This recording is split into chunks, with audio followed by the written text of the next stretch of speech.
Nimetumika kwenye Chama cha Demokrasia na Maendeleo Chadema kwa muda wa miaka 18. Nimekuwa kada wa chama na sio mwanachama wa kawaida.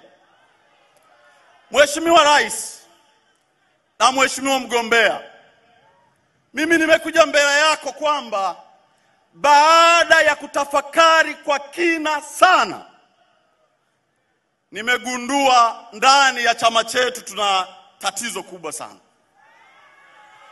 Baada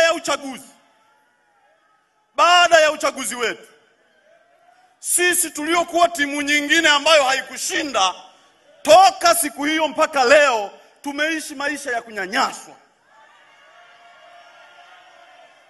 Tulikuwa na kikao cha kamati kuu, tuliifanya Mbeya, cha mwisho kabisa.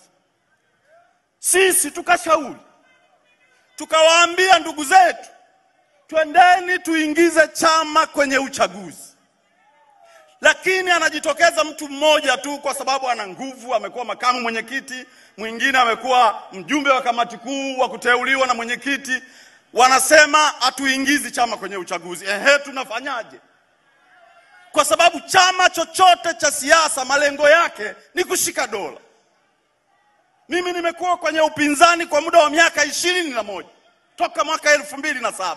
Tunapokuwa kwenye vyama hivi tunakuwa tuna malengo na nia yetu sio mbaya, lakini anapotokea kiongozi analeta arrogance kwenye chama, inakuwa ni changamoto kubwa sana. Mheshimiwa Rais, mimi nimekuja kuungana na chama cha CCM kwa sababu kuu 2 au 3. Niliposoma ilani yako, umesema unaenda kuandaa katiba, tupate katiba mpya. Hili jambo mimi naliunga mkono, na mimi ni mtumishi wa Mungu, ni mwinjilisti, kwa sababu ninaamini katika haki. Ninaamini hilo Mheshimiwa Rais, utakuwa umefanya jambo jema sana.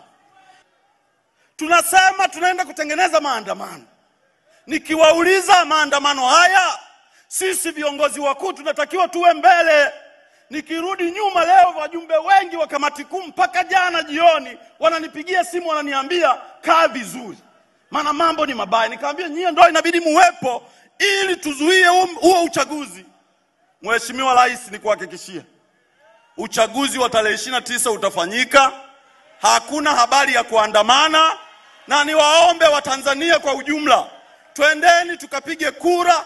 Hakuna nchi inayobaki bila kuwa na kiongozi.